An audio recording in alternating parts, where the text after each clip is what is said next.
안녕하세요. 이것이 신앙 고백이다. 예 시간에 오신 것을 환영합니다. 오늘은 새로운 주제인 벨지카 신앙 고백서 35황 성찬에 관한 내용입니다. 몇 주에 걸쳐서 우리가 해야 된다고 저는 생각을 합니다만은 오늘은 그 첫 번째 성찬의 성격에 관하여 우리가 한번 살펴보도록 하겠습니다. 먼저 우리가 이것을 지우고 우리가 원본을 한번 보도록 하겠습니다. 원본을 우리가 한번 보시면 35항의 그 제목이 무엇으로 되어 있는지 여러분 알 수 있겠죠? 먼저 우리가 믿는 것은 이렇게 시작을 하는 것이 아니라 우리가 믿고 고백하는 것은 이렇게 시작을 합니다. 우리 구세주 예수 그리스도께서 성찬인 성례를 정하시고 제정하셔서 이미 중생시키고 아주 중요한 단어가 나왔습니다. 이미 중생시키고 자신의 가족 곧 자신의 교회에 입적된 자들을 육성하고 부양한다는 것이다. 이 성찬의 성격이 잘 나타나는 거죠.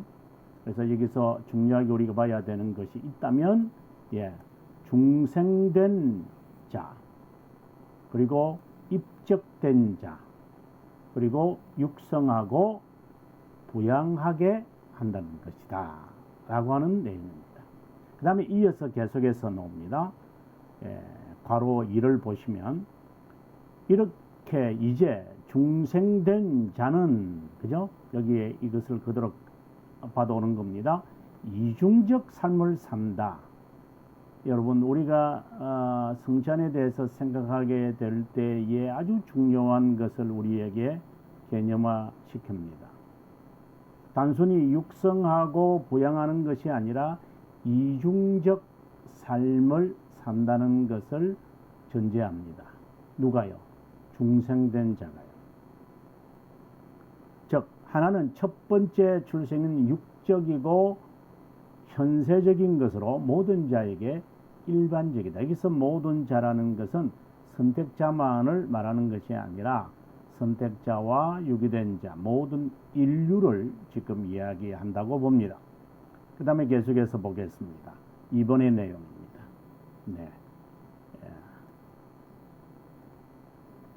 다른 하나는 두 번째 출생인 이제 앞서 말씀을 했던 이제 중생된 자에 대한 이야기입니다.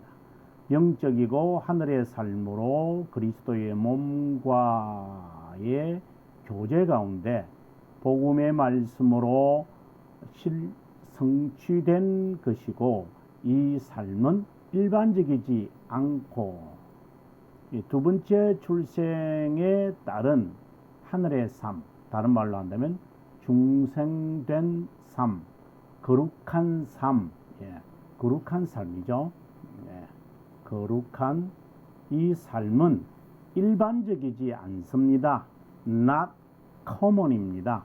Peculiar to God's elect입니다. 여기서 peculiar라고 하는 영어가 상당히 저는 이거 상당히 흥미있는 다시 제가 쓰겠습니다. peculiar라고 하는 이 단어가 상당히 저는 그야말로 특이합니다. 우리가 선택된 백성이라고 이야기할 때요, 여러분, 우리가 peculiar people 이렇게 이야기를 합니다.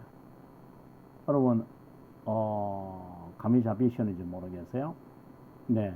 우리가 하나님의 백성 이렇게 이야기할 때요, 여러분, 우리가 이제 chosen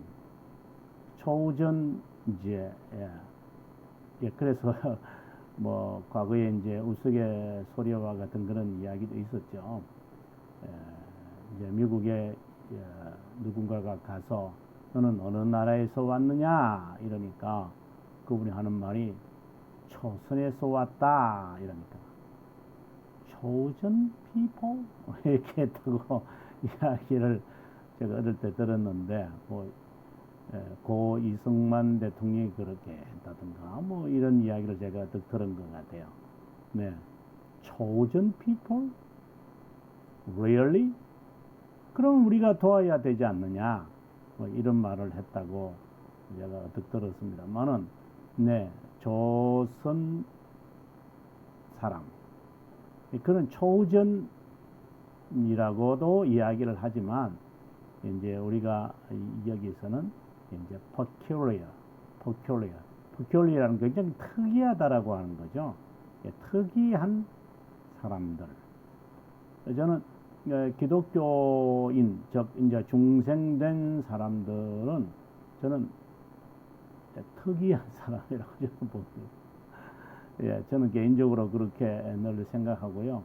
또 다른 말로 이제 좀 심하게 표현하면은 좀 별종이다 이렇게 예, 말할 수도 있습니다. 네.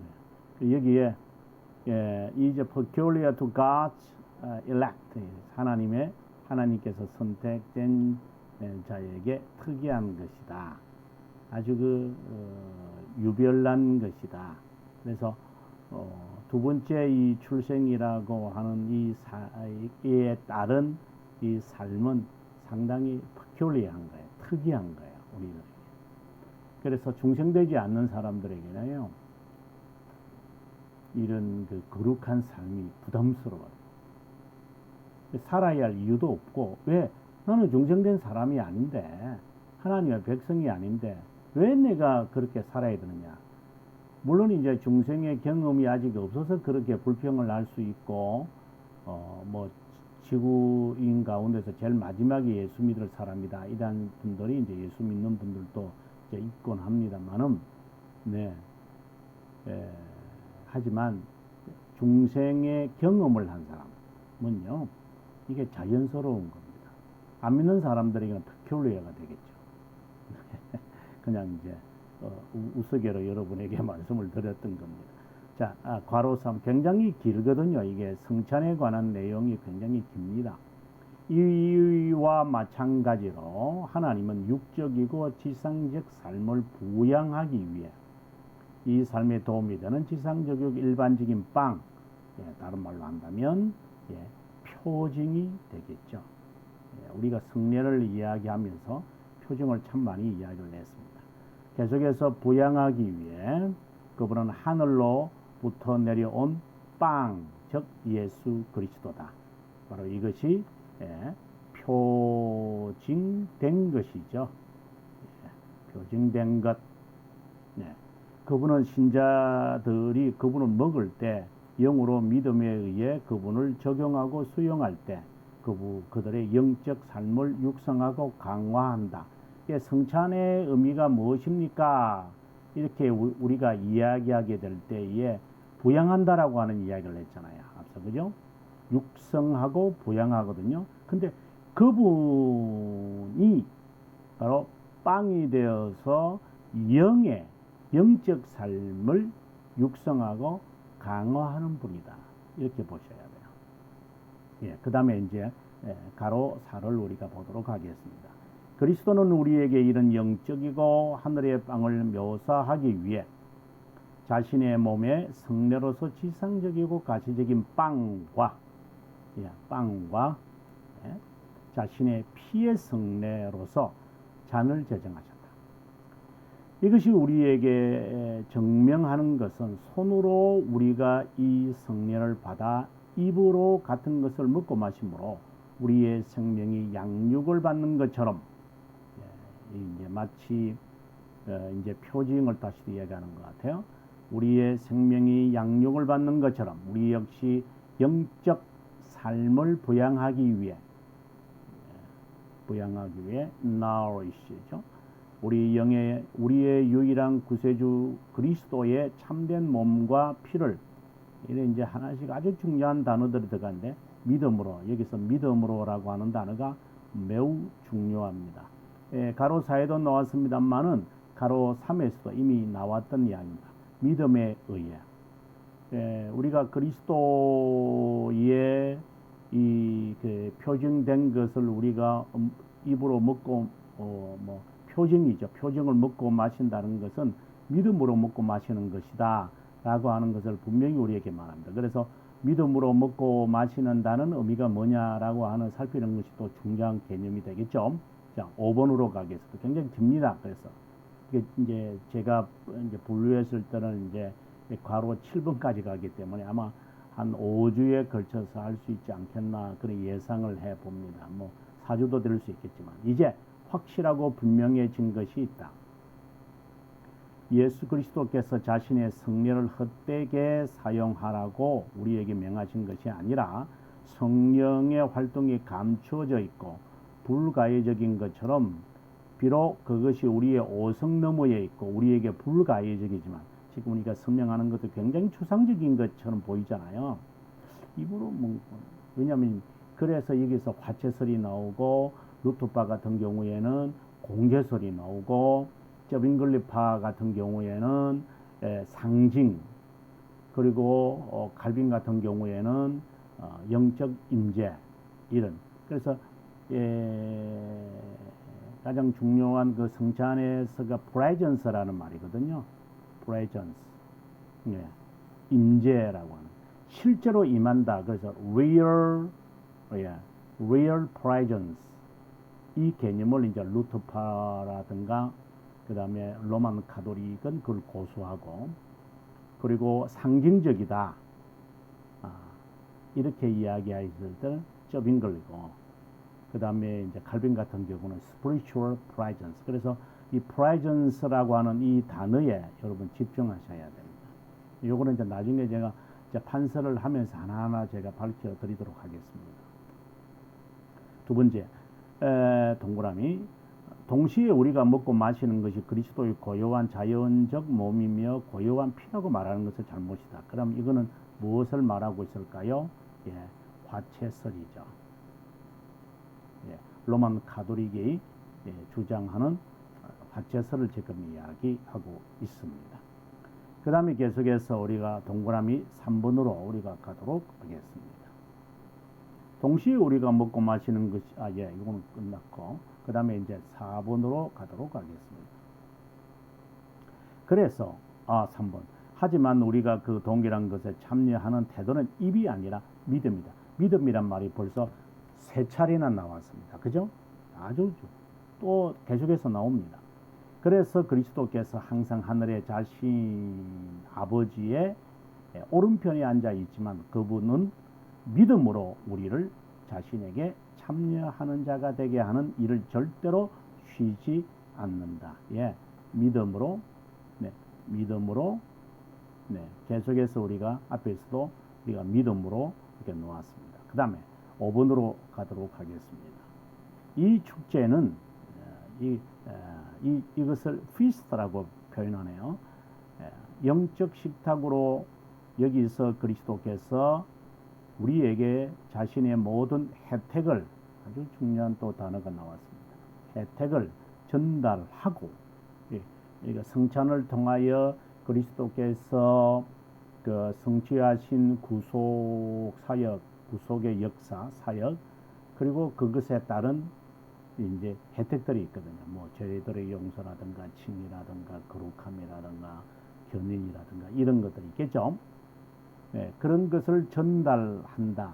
무엇으로? 성찬을 통해서 이렇게 보는 거죠. 자신의 고난과 죽음의 공로를 즐기게 하고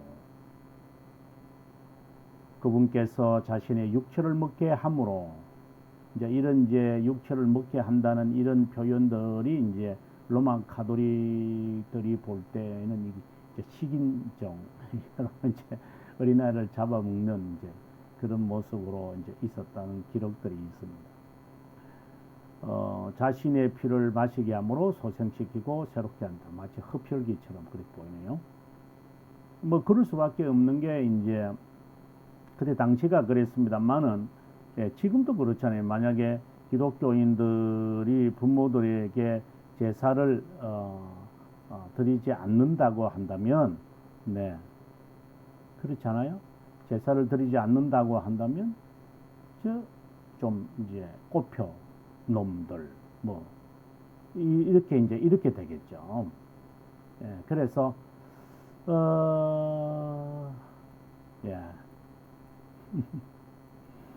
네, 그래서, 안 믿는 제가 그 중고등부 사역을 하게 될 때에, 예, 죄송합니다. 하게 될 때에, 그 아이들이, 그 부모들이 이제 반대했던 것은 그 당시가 이제 80년대 뭐 이런 겁니다만, 교회는 예, 꼽힌 놈들이 다니는 데다, 조상도 없다, 뭐 이런 이야기를 많이 했다고 예, 제게 했습니다. 예, 근데 뭐 사담입니다만은 제가 그 미국에 저는 우리나라에만 이 효 사상이 아주 지극하다고 저는 그렇게 생각을 했거든요. 근데 미국에 제가 오랫동안 살면서 보니까 미국인들 정말 효가 대단해요. 네. 그건 뭐 사담입니다. 자, 이제 괄호 6번째를 봅니다. 더욱이 성례가 표징된 것과 연결됨으로 에도 불구하고 그 두 가지는 모든 자가 받는 것이 아니고, 여기서 두 가지라는 것은 이제 아시겠죠? 네. 빵과 장. 그래서 이것을 우리는 이제 신학적 용어로 이 두 가지를 우리는 요소 이렇게 말합니다. 로만 가톨릭에서는 이것을 성체 이렇게 말하고, 우리는 성체라고 말하지 않습니다. 그래서 유카리스트 이렇게 이렇게 표현합니다. 유카리스트. 성체라고 그러죠. 성체를 받는다. 아주 고귀하게. 그리고 빵 같은 거, 그들은 빵이 아니고 이제 와프잖아요. 와프를 혓바닥을 이렇게 딱 이렇게 얹으죠. 그 방법이 그렇게 중요하겠습니까? 그걸 제가 말하려고 하는 것은 아닙니다. 유다와 마술사 시몬, 네, 성례를 받았지만 그것으로 표징된 그리스도를 영접하는 것은 아니었다. 그래서 신자들만 성례 참여자가 됩니다. 이 신자들의 특징이죠. 이게 특권인. 나중에 이제 천국과 관련이 되어지는 것과 이제 될 것입니다. 자, 끝으로 이제 7번입니다. 매우 길죠. 세례처럼 깁니다. 우리는 하나님 백성의 모임에서 이 거룩하고 거룩한 성례, 당연히 거룩한 성례죠. 거룩한 성례를 겸손과 경외하는 심정으로, 이게 이제 믿음으로 먹고 마신다는 것과 이제 해석이 이제 자연스럽게 나온 겁니다. 그리스도 우리 구세주의 죽으심을 감사하는 심정으로, 똑같은 말인데요. 겸손과 경외하는 심정, 감사하는 심정, 거룩하게 기억하면서 그것을 거룩하게 여겨야지. 그 다음에 다시 말하면 우리의 믿음과 그리스도의 교회에 대하여 고백해야 한다. 그래서 믿음이라는 표현을 이제 이렇게 설명을 했던 것이죠. 그러므로 누구도 이 빵을 먹고 이 잔을 마심으로 자신이 스스로 심판을 먹고 마시지 않으려면 미리 자신을 정직하게 점검하지 않은 채로 이 식탁에 임해서는 안 된다. 한마디로 우리는 하나님과 우리 이웃을 열렬하게 사랑하기 위해 이 성찬을 사용함으로, 이것은 아주 중요한 단어가 또 나왔습니다. 여러분, 우리 하나님과 우리 이웃을 열렬하게 사랑하기 위해 이 성찬의 또 성격이 이제 잘 나타나는 겁니다. 이 성찬을 사용함으로 감동을 받아야 한다는 것이다. 그래서 우리는 인간이 성례들에 섞어 덧붙인 모든 혼합물과 저주스러운 모든 고함물을 신성모독한 것으로 여겨 거절한다. 또 우리는 그리스도와 그분의 사도들이 우리에게 가르친 규례로 만족해야 하고 그들이 말한 것과 같은 태도로 그것들에 대해 말해야 함을 분명히 단언하는 바이다. 이렇게 이야기를 합니다. 매우 이제 긴 이야기가 우리에게 주어졌죠. 제가 이렇게 타블렛에 이렇게 내리는 것도 한참 되는 것 같아요.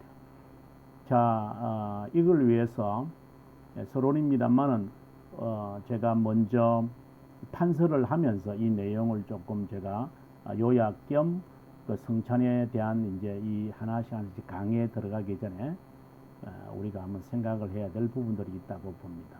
먼저 여러분 교회에 입적한 자라고 있잖아요. 예, 중생대고원 인도인데요. 여기 우리가 교회의 그 역할을 알면 아마 이해가 돼요. 하나님의 자녀, 그러니까 중생된 자들을요, 양육하는, 기억하시는지 모르겠는데요, 양육하는 모친입니다. 교회는. 예. 제가 이 칼빈 선생이 우리들에게 이 부분은 아주 강조하고 있음을 알 겁니다. 그래서 사권 1장 1항에서 칼빈이 이것을 아주 강조합니다. 교회는 모친이다. 이런 이야기를 합니다. 그리고 교회는 양육하기 위해서 외적 수단 세 가지를 쓰죠. 외적 수단이라고 그러거든요. 외적 수단, 외적 수단 세 가지를 씁니다. 예. 교회는 성도들을 이제 해서 외적 은혜를 베풀어야 되거든요.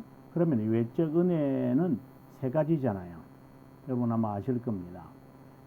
대교리 문답 153문에도 이런 말이 있고요. 제가 좀 다 찾지는 않겠습니다. 그리고 소교리 문답 제가 이거 쓸 테니까 여러분께서 공부할 수 있기를 바랍니다. 88문에도 이제 이 내용이 있고요. 그러면 외적 수단은 세 가지죠. 우리가 여러분 아실 겁니다. 말씀, 벌써 그 다음에 기도, 그 다음에 뭐죠? 우리가 지금 하고 있는 성례입니다. 자, 근데 이제 여기서 멈추지 마시고요. 이걸 확대하셔야 됩니다. 어떻게 확대하느냐면 말씀은 무엇으로 나타납니까? 바로 십계명입니다. 그렇다면 여러분은 이제 벌써 이해가 되셨을 거예요. 기도는요. 이러되면 주 기도문입니다. 네. 성례는요. 그래서 세례와 성찬 이렇게 되는 겁니다. 여기에 성찬이라고 쓸게요. 자, 여러분 우리가 말씀 십계명, 기도 주기도문, 성례 세례와 성찬. 그래서 우리가 말씀이라는 개념과 십계명, 이제 율법이라고도 돼요. 율법이라고도. 기도에 대한 일반적인 개념을 알고 주기도문으로 들어가야 합니다. 성례의 일반적인 개념. 그래서 우리가 33항에서 우리가 성례에 관한 개념을 파악을 하고 세례를 살폈고 성찬을 살피는 겁니다. 그러니까 교회가 이걸 그냥 형식적으로 나 설교하잖아 이런 식으로 우리 기도하잖아 성례 행한다니까 이렇게 말하면 안 되죠. 네. 참된 교회의 기준이 말씀이고요. 순전해야 되거든요.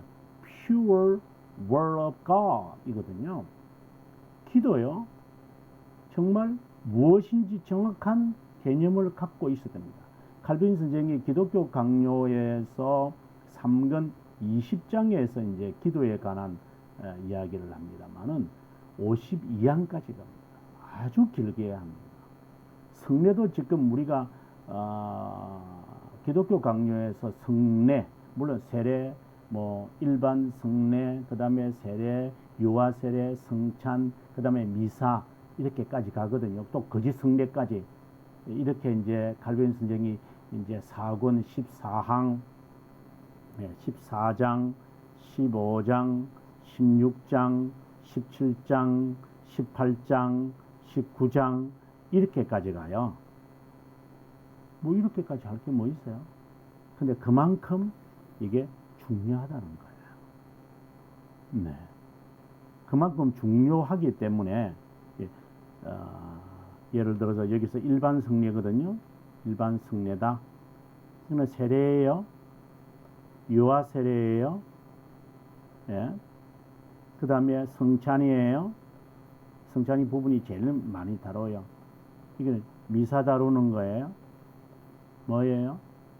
거짓 성례, 다섯 성례 다루는 거예요. 긴 내용을 교회가 해야 베풀어야 하는 외적 수단 가운데서 성례, 일반적인 이 개념을 파악을 하고 그 다음에 세례와 성찬인데 이것에 대한 잘못된 개념도 있다. 이렇게 이제 보시면 아마 좋을 것 같아요.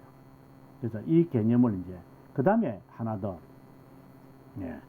하나 더 우리가 개념 파악을 합시다. 성례의 성격을 제가 이야기하면서 여러분에게 기억해야 되는 거, 이 외적 수단 이렇게 그죠? 일반적 성례에 대한 개념을 가져야 한다 이렇게 말했는데, 그럼 일반적 성례의 성격에서 꼭 기억해야 되는 게 뭘까요? 약속이죠. 성례에는 약속이 있어야 돼요. 우리들에게 은혜를 베풀어서 이제 외적 상징이 이제 외적인 것을 가지고 우리들에게 상징화하여 해석하는 거죠. 그래서 말씀이 이제 들어가는 거죠.